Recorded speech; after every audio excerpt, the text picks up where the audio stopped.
We're back.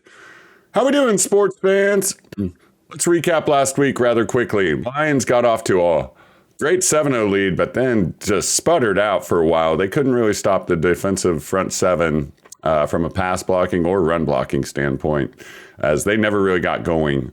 J.J. McCarthy, ironically enough, has almost identical numbers in both his Chicago win and this Detroit win.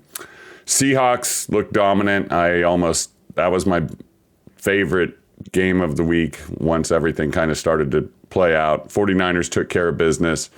Patriots played a bad game and won. That's a sign of a good team. And then the Colts finally, Indiana Jones reverted to Danny Dimes.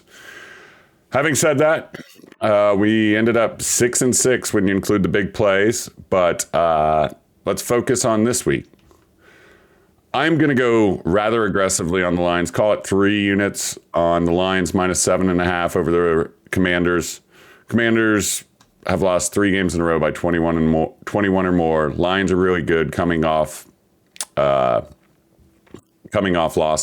Having said that, a new trend. The Lions are terrible coming off byes. Last year they lost to Buffalo, they lost to the Commanders, and then we saw last week they lost to the Vikings. So key on Detroit, you don't want to take them when they've had a break. And they haven't had a break. They're coming off a loss. I'm pretty confident Dan Campbell's going to have them very motivated for Sunday. I also lean the Broncos in tonight's contest.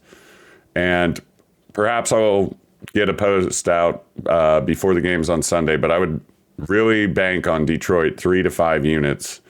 I think it's a no-brainer, quite honestly. And that's what I'm going to really roll with. Unfortunately, I'm going to be traveling, so this might get rather hard. But in the meantime, be nice. Let's go win some money.